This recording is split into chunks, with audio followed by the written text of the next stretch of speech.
When I started making my self-improvement videos, I had this initial vibe to me that conveyed like a child prodigy type of ego. So when I was talking to the camera, I was like, you must do this. Do this because I'm right and you're wrong.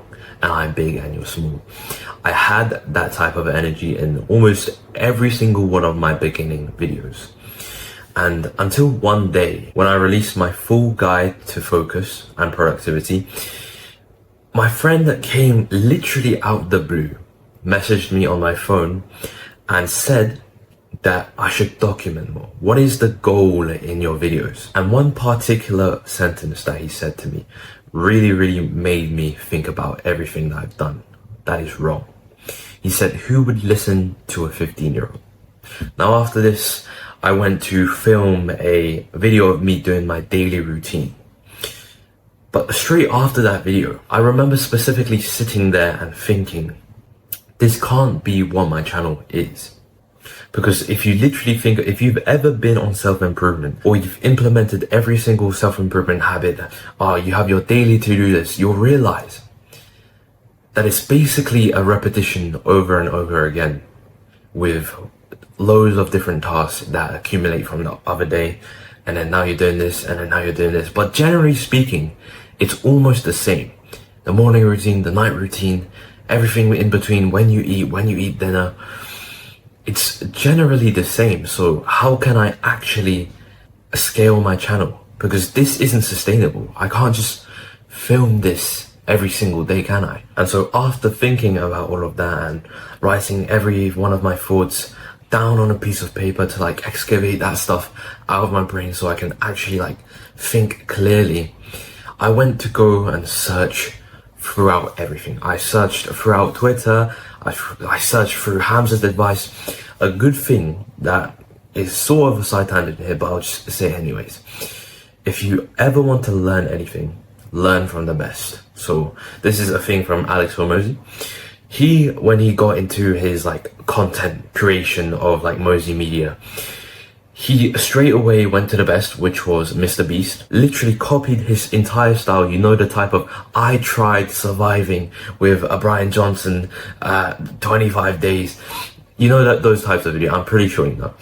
But it's those like hyper clickbaity and like top 5 ways, hyper edited videos that like really like sap your attention and like keep you hooked in the video. So he went to Mr. Beast and formulated his own version of Mr. Beast's style. But the point is, I went through so many different people, Alex Becker, Alex Hormozy, Naval. I scrolled through Twitter, I scrolled through everything. I even went to like depths of like seeing what other people are doing. I went to YouTube to search for 15-year-old self-improvement to see what my competition was.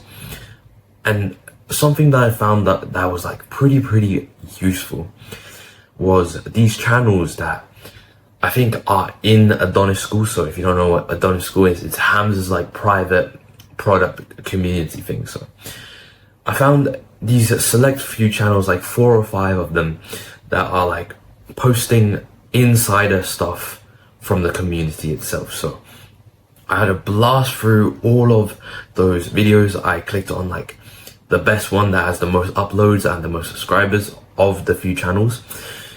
Literally scanned through the entire collection of videos, and I came out a new man. And I was only able to do this because I have something called the competitive ego. So if you don't know what that is, it's an insane drive to literally smash everything around you that you deem as sort of slightly better than you. So a good example of this is when you're in the gym and there's this smug guy and then you get pissed off. If you never felt that, then you probably don't have it. The point is, I got frustrated that I literally couldn't like compete with these little people that I knew I can overtake like almost everyone equal to me on like the same level of self-improvement channel. So I was frustrated at all of these people with like their ideas and they're like, 1K subs and consistent people commenting on the videos. So that is how I've literally went through a rocket ship of learning. So I won't waste your time anymore. The first point is how and why to make these videos. The first point I've written down under the main topic of how and why to make them is long form versus short form. Compare long form, so have this in your mind as probably Hamza's new videos of him literally just talking with like little to no editing, like 2 hour long videos of him just speaking, compared to the short form of, if you just type in YouTube like self-improvement channel and then you find these like sort of new but smaller self-improvement channels that are using like a big level of editing of like, I did this for 7 days. If you find those videos, I think that is a short form type of style of self-improvement video. So you have these two types of content, and so the point of me telling you these two forms is that I genuinely think through my 38 videos and my, I guess you could say, months of learning, I genuinely think that long form is the way to go. With the long form, there are loads more benefits than the short form. So with the long form, all you have to do is practice recording, but you don't even have to practice it. You just have to keep on recording these videos of you straight up just talking, and there's little to do with editing. You don't have to learn these insane Jeffrey to Adonis or like, I did this, and then there's super like transitions, and then you have to film literally you like typing on the laptop, you doing fake work, you literally like go into the gym, like pressing the dumbbells. This is called B-roll, by the way. It's like the filler footage when like you're talking and then you don't want the audience to leave because you're scared that they have like a short attention span. Another benefit that long form has is you have to realize that YouTube as a whole, it works like a Facebook pixel. So what this means is, if you've ever done like Facebook ads, then you'll know what I mean. But if you don't know what a Facebook pixel is, it's sort of a targeting thing. So let's say a degenerate guy, the party type of degenerate red pill guy comes into your channel with a literal attention span less than a goldfish, literally like 3 seconds. He's been on TikTok all day long and he's clicked on your video because you made a top 7 ways video that he's gonna find pretty entertaining. You're going to attract more and more of those people.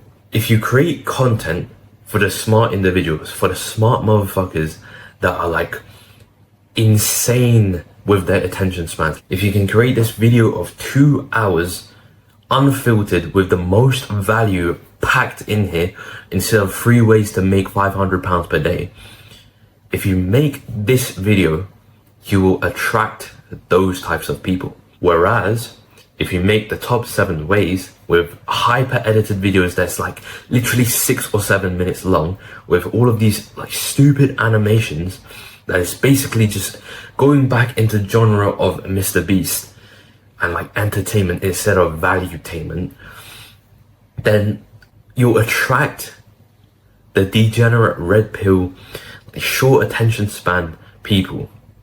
Now you may be thinking that these top 7 way like short form hyper clickbaity hyper edited videos would attract more people.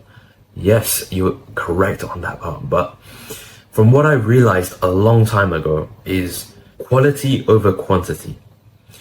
So I know you want to get the insane amount of views, loads of impressions, loads of shares, but the problem here is you'll attract those types of people. If you ever watched a Tate edit or Andrew Tate edit or one of those masculinity edits that are like, that attract so many views, so much that honestly it's like in the millions, or even if it's terrible, even if the edit is completely dog water, you will get 500k instantly depending on what type of person you made it on. So if you've been a long fan of mine, you'll know that I've posted a 500k view edit before until I've deleted it. So let's just say 1,000 of those top 7 ways hyper edited video, like stupid motherfuckers that are like 1,000, okay? Compare that to the one true fan that watches your video all the way through to the end with no edits. And this guy will buy from you. this guy actually likes your personality and who you are. Whereas those 1,000 people are one, stupid people, two, low attention span, three, most likely broke because they are spending all of the day watching these motivational videos. Get up, watch this once per day to become rich, watch this to manifest your money into reality. Those are the types of people you are attracting with your short form content. I know for a fact you may still have the self-limiting belief of the short form content, but let me tell you this. If you take the longer and I guess you could say slightly less blingy and slightly less flashy road of building a strong, like tribe-like whole community of strong-minded people that are like actually on the grind and have that like inner drive from maybe when they were once a child, they experienced poverty, and then now they're like a beast of a man instead of some weakling beta male type of person who watches like edits for the whole day, thinks that's productive, literally buys books and never reads them, falls into the pits of literally searching up P in the browser and has no problem with that because they've watched a few motivational videos. So pick your community, but as a final addition to that point, this video will mainly be focusing on long form content. You know, the type that would like actually change your life. You know, when you stumble onto maybe something from Alex Hormozy, Axe Becker, Hamza himself, that's like a secret hidden interview that they've done with like some other smart guy, and you watch the full length of it, and that literally, if you think back to it, it changes your whole entire perspective. Number two, under the category of how and why to make these videos, is make them so that you can provide for your family, you can live a free man's lifestyle, lead men into a better path and help them avoid the common like pit stops or the pitfalls that you've gone through, giving you like insane accountability and responsibility to do more of it yourself. And one thing that I've noted down, I'm not sure what I meant by this point, is dark desire, once at the top, make them regret. I think what I meant by that point is, this is like a chapter from The Way of the Superior Man. So it's own your darkest, deepest desires. So I think what I meant there was one of my deepest, darkest, most like down to my core, but I can't really say out, desires are, once I'm at the top, so once I'm like all the way at the top, I'm rich, successful, happy, wholesome, have a family, amazing, retired literally my family, helped literally everyone I'm like, you know, psychologically in depth to. Once I'm at that position, I will make all of these people in my secondary school, primary, just school years, high school years, middle school years, I will make all of them regret. You know what? I will tell you a secret. I'll tell you a thought I had the other day that's actually kind of dark and like arrogant. I've never really told anyone this, but it's just a thought I got on a car ride. It's me standing on a stage and in front is the whole entire assembly hall. I'm standing on the stage so I can talk to everyone, and I say, I will make more than all of your net worths combined times 10. You see how powerful that is.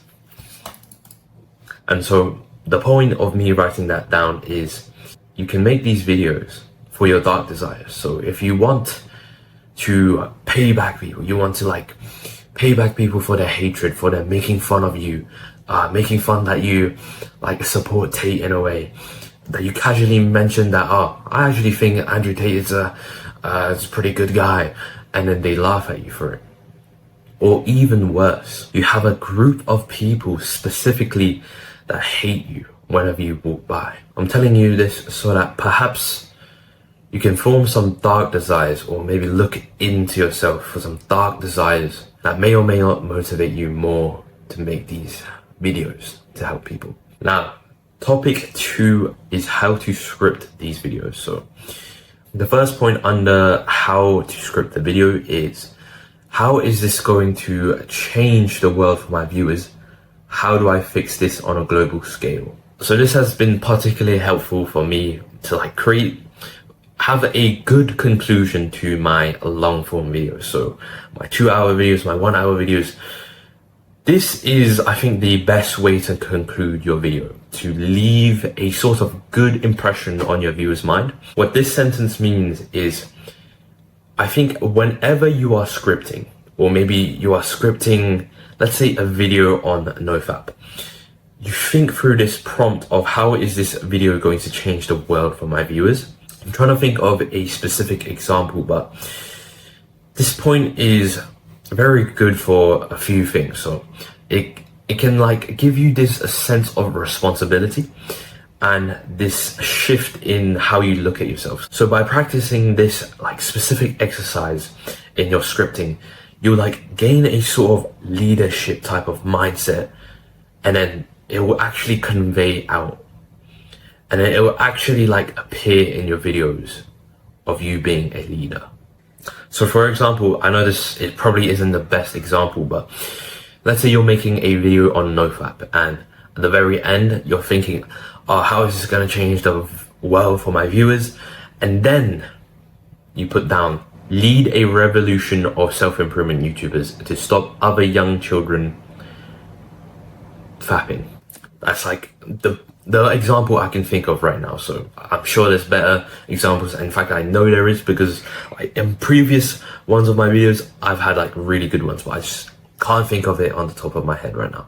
Number 2, under the category of how to script, is think about a 5-second moment when you are telling a story. So whenever you're scripting out your story of what specific story you're going to tell in the video, you want to think of the 5-second moment of change. So what this means is, let's say blah blah blah blah blah, I kept on trying NoFap, I kept on trying cold showers, it didn't work, everything hurts, I hate it so much.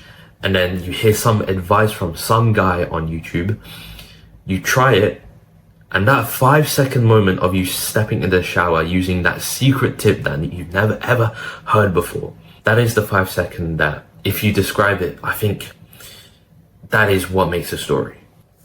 And another thing is, when you are starting your story, think about the 5-second moment first. So the point of change. So you can't take cold showers. 5-second moment, you step in the shower, you use the secret tip. After, you are a new man who takes cold showers. Think of that moment and think of the opposite. So glory, insane, achievement, and then the opposite is, you are dreadfully taking these cold showers, you can't even take them, you keep on putting it warmer and warmer and warmer every day, you're failing. That should be the start of a video. And something I've wrote down as a sort of thought when I'm watching the long form content of maybe even Hamza speaking, Alex Becker speaking, they have this immense ability to sort of tell stories in a way that you kind of play a movie in your viewer's mind. As in telling the story so good that the person imagines a sort of movie in their mind. And so that's their way of hooking people into their videos. It's literally playing a movie, but in the person's mind. And I believe you can achieve that amazing feat with the 5-second moment. Number 3, under the category of how to script, is do not limit yourself to one story per video. So this is a common misconception if you've scanned through every other self-improvement channel to compare it to yourself. You'll often find that at the beginning it's my story, and then tip 1, tip 2, tip 3, and then actionable step. You'll find that it often, every single self-improvement channel is basically just like that. And basically just copying the formula of Hamza. And because I genuinely think it's possible to have multiple stories if you keep them short and concise for almost each point. So if you have a very, very good point that you want to elaborate on, and you have a very, very, very good story for it, do not be ashamed to tell a second story, because that will actually give the viewer a more authentic side of you. You'll let the viewer like you more, if you get what I mean. You'll train them up and have them in your head as a sort of a friend. What I'm trying to say, it makes you more human. It separates you from the people that are literally do this for 5 minutes and then tip 2, do this without telling any stories. So doing this, you'll give literally your viewer a new movie to watch, keeping them entertained without those hyper insane edits of animations, and you'll literally build a stronger and closer audience to you. Number 4 under the category of how to script is think of limiting doubts for controversial points. So let's say you're talking about some controversial topic that's very hard to get for someone who's never experienced it before. You can naturally think of these self-limiting doubts very easily. If you just stare at your point and think, what would a person who doesn't know the things I already know think about me telling them this? So what would the average commoner think of this point? And then you just write the self-limiting doubt down, and then you try your best to explain it to solve that self-limiting doubt, if you get what I mean. And then if you can solve that limiting belief, then you'll create this sort of bond between your viewer, because you've literally just destroyed something that held them back and let them see a entirely different review, if you get what I mean. Number 5 under the category of how to script is include fun, actionable steps. So if you include these actionable steps, it will get you kind of thinking on how to actually give your viewer value. This is a purest form, in my humble opinion, the best way to really make your viewer take action, if you will. Because imagine just watching an entire video and it's just information. So I don't even know why I'm explaining this to you, because you've probably watched an entire video of 3 hours. If you're watching my channel, you've probably watched a long video before, and I guarantee you already know the feeling of watching a basically an hour of information, and then there's one specific amazing practical and actionable tip for you to do, and then that just feels so much more productive than just watching this information. Because how are you gonna implement this straight away? You can't, because you need to figure out what you need to do specifically for yourself with the knowledge you've just learned. So giving them this actionable step makes them like you more, because you've literally just outlined what to do, and you've literally saved them 30 minutes of deep journaling on how to implement the information you just gave them. The third main topic is how to record. So number 1 under the topic of how to record is find your best state of recording. So this is one of the things I've been struggling with, but now I think I have a pretty good grip on it. So throughout your beginning stages of recording, you'll find that there are certain stages. If you record once in the morning, once in the afternoon, once in the evening, you'll find your natural time of where you are fluent in speaking. So Hamza, for example, he can record in the morning. So after scripting a video for a little bit, he'll record. Me, I generally speaking, I don't know what is up with me, but I can only really record good videos in 2 circumstances. So one is I've just ate lunch, I've taken a cold shower, and I've done NSDR. NSDR is a non-sleep deep rest. It's basically taking a nap, but you're not taking a nap. So it's a 10-minute meditation thing. Or I've just literally finished the gym, walked back home, and then apparently I get a insane flow of words, but I am feeling a little bit tired. So those are the 2 circumstances that I found that are pretty good for recording. Now I genuinely think this is down to personal preference. You can try mine, but it would do you better to try recording 1 video per day, but in different times throughout a whole time period of a week, just to find your perfect time of recording where you can actually like have a flow of words. Because I'll give you an example of when I don't record. So early in the morning, let's say I wake up at 5 a.m. I script and I read like a page of like whatever book that I'm currently reading, and I script a little bit. I try to record and I just sound completely dead. I have no energy. So generally speaking, for me, it's after lunch with a cold shower and an SDR, or straight after the gym. It's kind of difficult because I really want to record in the morning where it's just like silent and there's deep work, instead of like in the afternoon where my family's literally just like appearing out of nowhere and making a bunch of noise. I wish I could record in the morning, and I've tried many times, and maybe it will come to me in the future. Maybe it's a means of practice. But point 2 under the category of how to record is have the mindset that you are going to edit the rough parts out. So how to record with an insane flow is basically 1, get into the flow. So talk to the camera for like 4 minutes, and then you just naturally enter this flow of where your subconscious brain is just feeding you words out of nowhere, and you don't even have to think about what you're going to say next. And number 2 is the point there. Have the mindset you are going to edit everything out later, so that you don't like have this pressure in your mind to sort of make a Hamza type of video, a long, unfiltered, unedited video.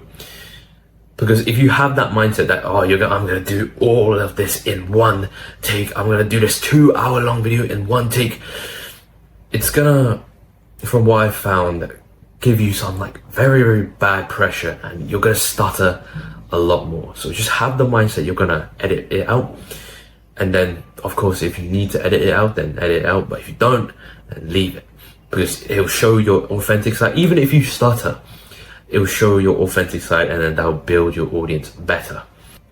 And then if you can build your audience better, then by definition you should have a good fan base of loyal people who love you and buy your products and genuinely get value from the products.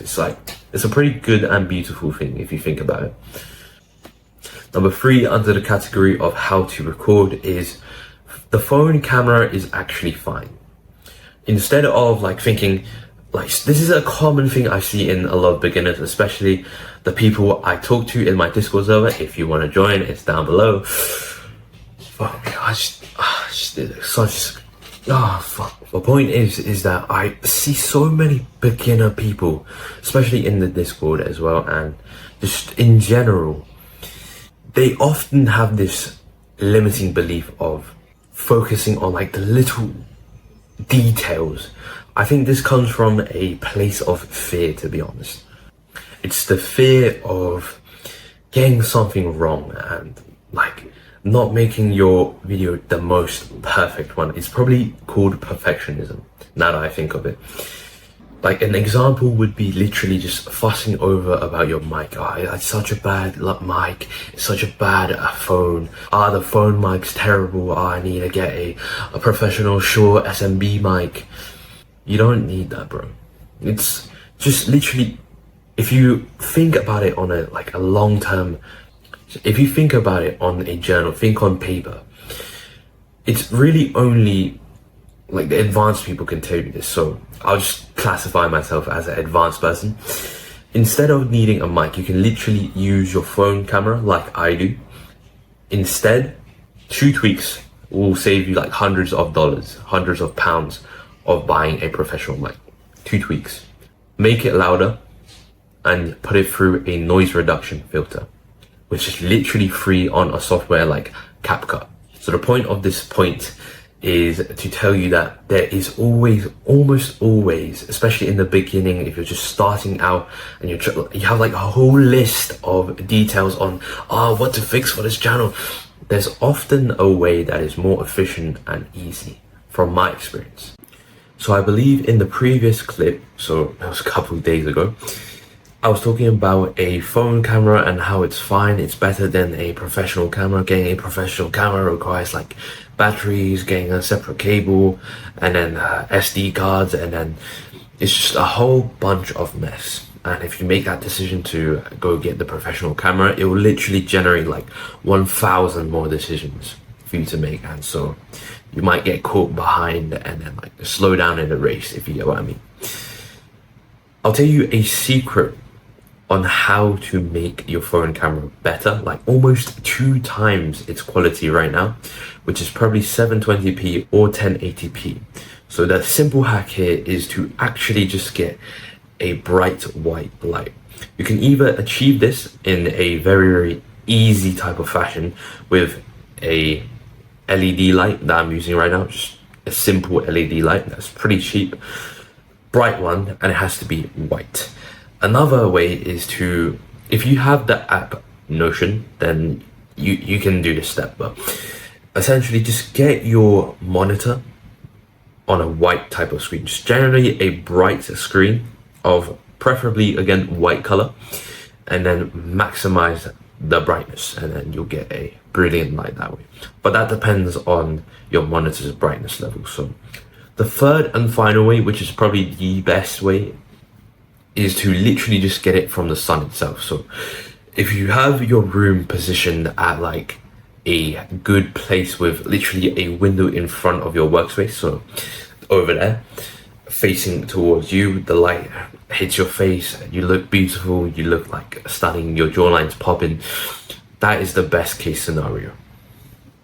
But for me, I'm just using a LED light, simple LED white light, because my room's literally in the middle of the house and there is no window, it's just a concrete wall. Number 5 under the category of how to record is deep breaths.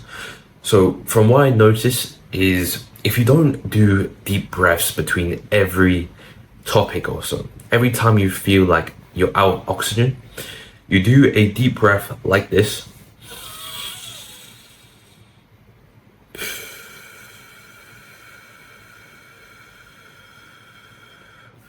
Try to make the exhale longer than the inhale so that your like voice actually becomes articulate and it becomes sort of vibrant and better to listen to, more smooth. But then again, it's like listening to a guy called David Attenborough. I don't know how I would explain it to you, but it's like having a more deep and impactful voice. I guess that works, yeah. I'll just say deep and impactful voice. But doing deep breaths in between every big paragraph of speech or so will improve your like flow of words. It will literally calm down your mind from like doing more stutters. It will literally like, everything is good about deep breath, basically. It just like plus 20% better in everything, just like your voice, your diaphragm, your mental abilities of generating flow of words to speak on the camera. And that is the point covered, I believe. Number six under the category of how to record is water. So if you don't have water and you're recording these long videos of 2 to 3 hours, or even just 1 hour, you'll feel that your throat kind of gets parched and like it gets dry and starts to hurt. You'll notice this the first time you record a 30-minute video. This, I genuinely think it gets better over time if you just like record more. If you, on your like third, I think this is my 40th video, probably around there, but in the beginning, bro, 20 minutes was hurting my throat. So this is literally just a matter of practice and like over and over again, and then your throat will get used to this like torturing, I guess you could. So ideally have a giant water bottle next to you. And another thing is, don't like substitute that water with a hot drink. So what I used to do is think that, oh, I'm just gonna bring out some like hot tea to drink whilst I'm recording. If the drink is hot, then it sort of, at least for me, it makes my throat sort of even more dry, because as the hot like liquid passes through and then it dries up, it produces this like dry feeling that when you cough, or if you like purposefully cough, it just feels like there's something scraping there, if you get what I mean. Number 7 under the category of how to record is fuck ups are fine. So have the mindset that if you mess up, it's fine. Don't re-record and like slap your face. Like, this is literally what I did, and it's literally ruined several of my recording sessions before. If you mess up, that just means you're not in a flow of recording yet. It typically takes like 5 minutes or so to get in a recording flow where literally words are coming out of your subconscious brain without you even thinking. For the first 5 minutes, you'll be stuttering. You'll be like, why the fuck can I not speak? You'll be like that. And then you'll want to slap your face, and then you'll re-record. You've like keep on pressing that like record button, and you delete all of the videos before, and then you literally watch the first recording over several of like failed attempts. You watch the first recording, it's better than the one you're on now. So messing up is fine. This brings me to the point of how you should have the mindset of, I'm gonna edit it out. I'm gonna edit everything out later. And then from what you'll notice is you speak a lot smoother. You speak with a lot more flow with your words, and a lot more words come out of your brain, and then you speak more relaxed. I think the point here is to be relaxed and not stressed, and then you can actually speak like you're speaking to your best friend around the campfire instead of speaking to a giant, like speaking to the world. So speak to your friend around a campfire. Know that you're gonna edit later. Know that you're gonna edit every like mistake out later, and then mess ups are fine, bro. Don't slap your face, don't beat yourself up for it. And the last point in how to record is isolated in room for hours. So what you find, I think what I meant by this point is I meant if you've been in your room for like literally years, if you've been there like in your deep work, you've been scripting like 5 videos, and then you did some deep journaling as well, you meditated, you read a book for 2 hours. If you've been in your room doing these like deep work tasks, and then you come out, you've been doing the intermittent fasting with coffee, at least for me, through that whole deep work period of literally like burning your brain, and now you're like depleted, but then you still have that like little feeling of proudness, I don't think you can record after that. I don't think you can record efficiently after that, because your brain has literally just gone through torment basically. Even though it feels nice, and you got the productivity feeling, you're proud of yourself after, and of course you should be proud of yourself because you've just done a massive work block. But perhaps consider doing this recording session in your second or even your first work block, because just like treat it as the most important thing, especially if you are a self-improvement YouTuber. This should be your highest point of contribution, if you get what I mean. So highest point of contribution, your most valuable task, your key skill, all of these things from the book Eat That Frog, Essentialism. What these like phrases actually mean is, what is the one task you will do forever? And if you couldn't do anything, if you could literally only work 2 hours per week, what is the task you would do? And then the whole point, the whole theory, every single like person's theory, literally filter down to this one key point of doing your highest contribution task. Now, topic 4, how to title. This is a very, very big misconception. Everyone has such a bad idea on this. If you literally look at every single beginner self-improvement channel, like with the kid, like if you just search up on YouTube self-improvement 15-year-old or just self-improvement channel, you click on one of those videos where there's the guy with some like thumbnail that's literally the YouTube suggested thumbnail, that he's literally going like in the thumbnail, and then like the titles, I fucked up. Bro, no one knows who you are. No one knows, bro, that's like 7 views. A big misconception here is copying other self-improvement channels around your sort of level. You shouldn't make titles like these. I know they get like a sort of temporary I know they sort of get a temporary like boost in almost like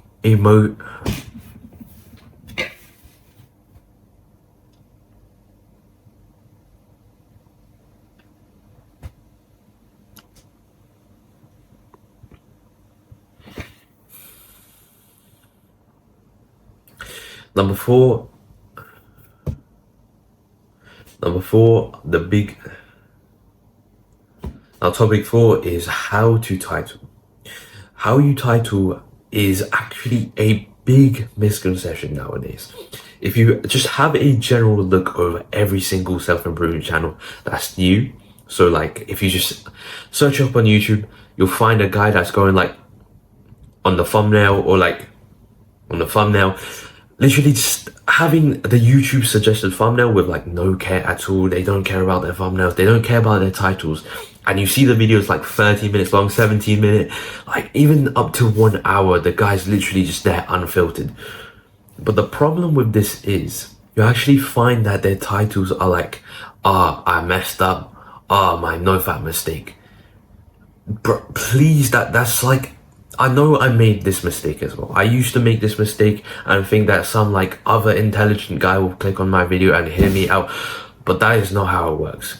If your video doesn't hit like the audience, it doesn't hit like a big amount of people, not a lot of people click on like, just click on the video, then it won't get recommended to any more people. It will stay stuck on 7.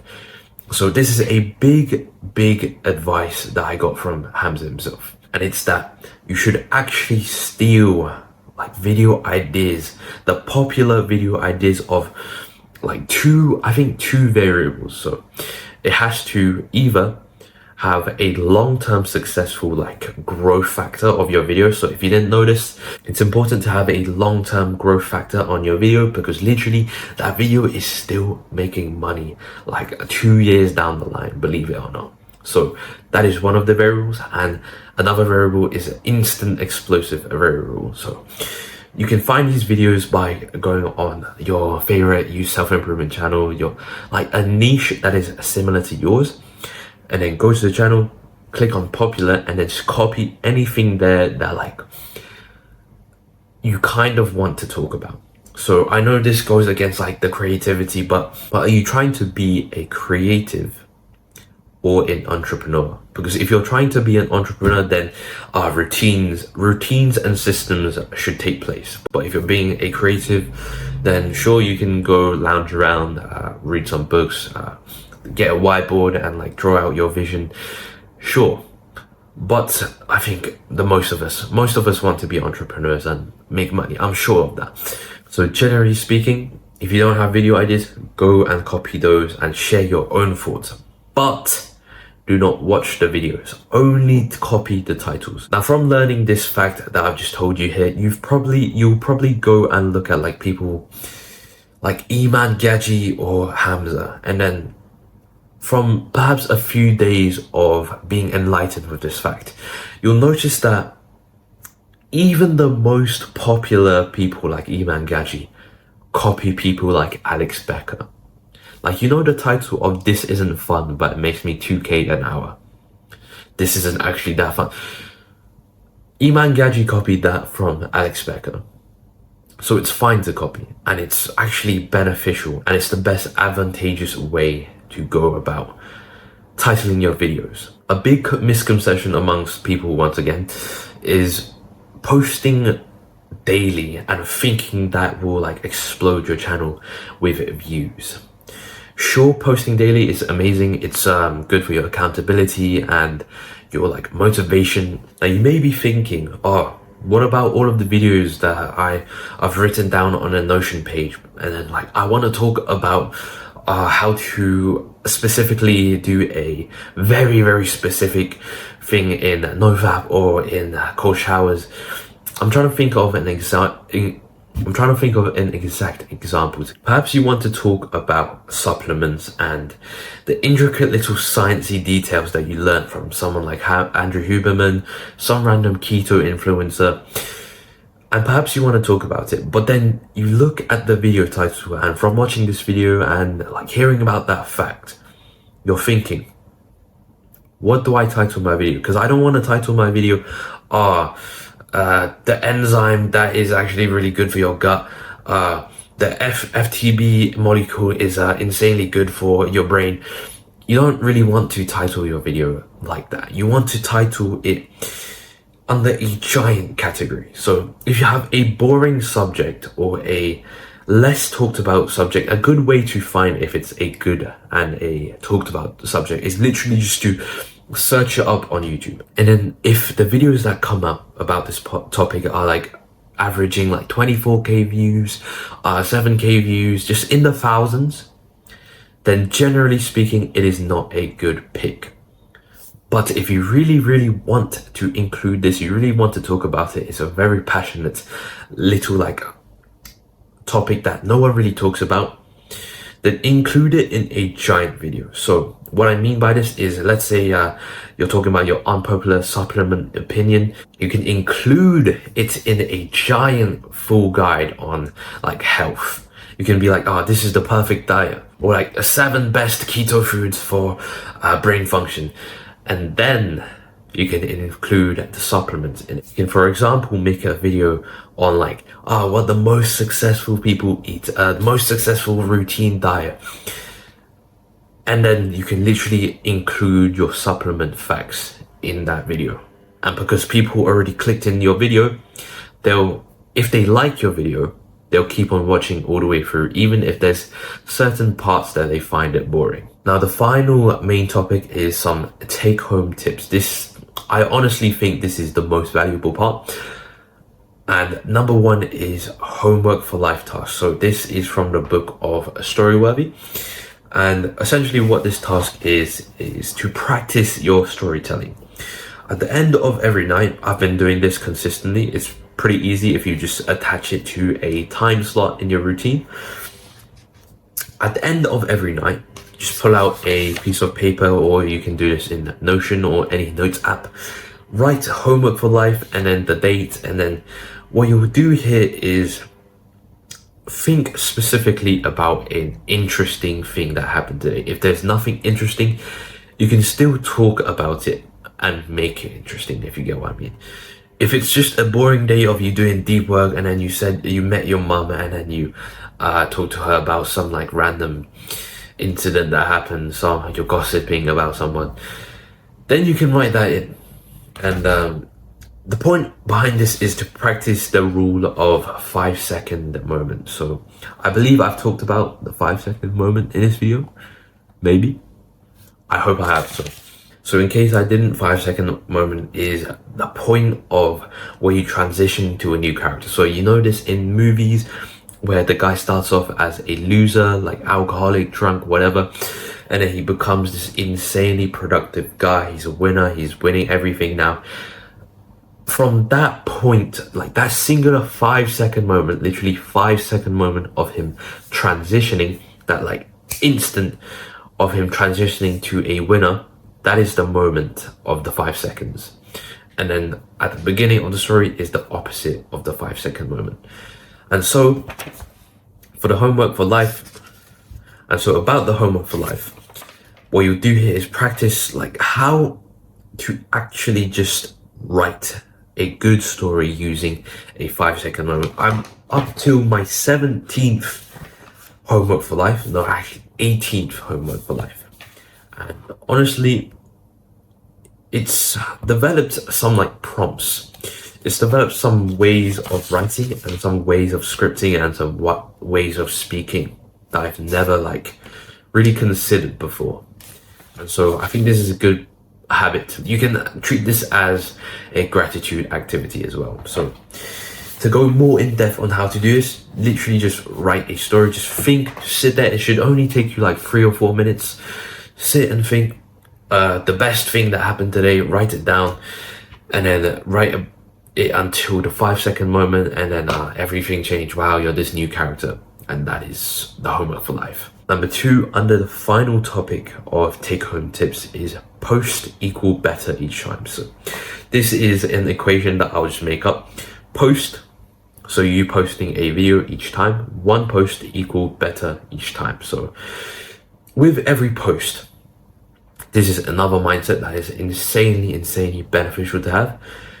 Every time you post on YouTube, every time you record, it will add to your skills, like every single skill that is involved in making a video. So scripting, recording, your charisma, your flow on camera. So with every post, you'll literally, whether you like it or not, in every single skill set, whether that's like charisma on like the camera, your flow of recording, the flow of words coming out of your mouth, your charisma, your hand, body language, the lighting, some like fly in the background that you just like killed, and then the next video you make sure there's no flies in the background, or it's literally just like scripting. In each of these skill sets that are required to make a video, you'll level up in, whether you like it or not, simply by doing repetition and repetition. And so this leads me onto the third point under the big category of take-home tips. This is keep a note page that tracks all improvements to be made in each video, and the limit to be made is 1. So I think what I meant by this is, with each video, the most amount of growth I've ever experienced is when I've had a page on Notion to track each video's improvement. So if I just like randomly sing in a car ride or I'm in the shower, I think of something I could improve in my next video, I will go ahead and write it down on the Notion page, and in the next video I will try my best to implement that. Whether it's something in the background, some fly just flying around, there's like dandruff in my hair. This point in the beginning, it's so crucial for you to do, for you to have this Notion page or this like just a piece of paper for you to write down what one improvement are you going to do in your next video.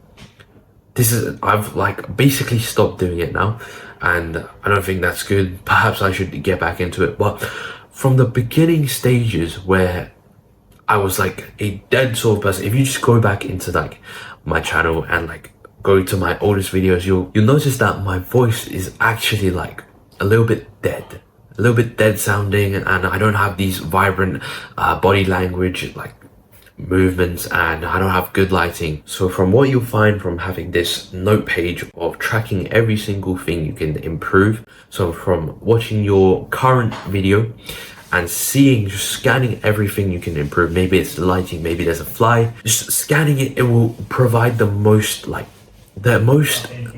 needed growth you'll need in the beginning. And this growth is so important because in the beginning, of course, you'll be like, should I even do this? Am I even motivated? Is this even the right thing for me? You'll have these thoughts, and it'll be like literally walking through muddy trenches. But from you doing this, it'll provide such a gamification of you recording and producing videos. It will literally make a psychological progress bar. Number 4 under the category of take-home tips is visualize for a brief moment about recording. So before you come to your workspace and enter the deep block of recording, what has helped me a significant amount, but not as much as the thing I just mentioned, but that is probably one of the most it's just a very simple visualization of maybe 2 to 3 minutes beforehand. And now that I think of it, another thing you can add to this visualization is a second visualization of your best friend sitting in front of you, like perhaps around a campfire. And then from what you find, especially with the best friend one, is that when you start off with your like first few words of getting into flow of the recording, you'll find that you're a little bit more relaxed. You're a little bit more sort of open to recording, to speaking. Last and final tip under the category of take-home tips is actually a self-limiting belief that I'm going to crush right in front of you. So if you think the advice to the viewer is sort of like arrogant and you're not meant to give that advice, and it's sort of like implying and like forceful on the viewer, if you think that is the case and you think you're not good enough, I'm just a 13-year-old, why would they even listen to me, I'm not good enough to record. If you have this mindset, then simply shift from how you should, to how I did. I hope that makes sense for you. So instead of you being this arrogant 13-year-old, oh, who would even, oh, you're so bad, you should do this, you're wrong, I'm correct, I'm 13-year-old.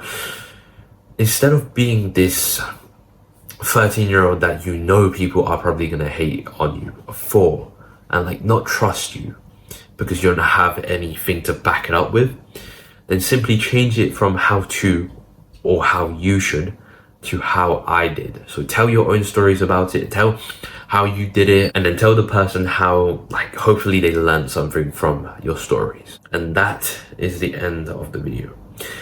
I hope you enjoyed. Join my Discord if you want. We can talk about anything. Honestly, there's like five people in there, so, and then you can literally hop on a call with me and then we can talk about anything we want.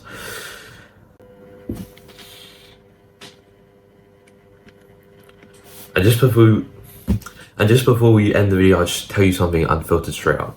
During this video, of course, it's me making a video of like how to make a good self-improvement video, but during this part, especially the last part of like take-home tips and how to title and how to record, especially in that clip, I've been like, I'm gonna tell you the God honest truth that I've been interrupted many times, and from all of the cuts you'll see there, it's majority of those cuts I've been interrupted, and that's probably why I haven't been speaking in a wholesome leader type of way.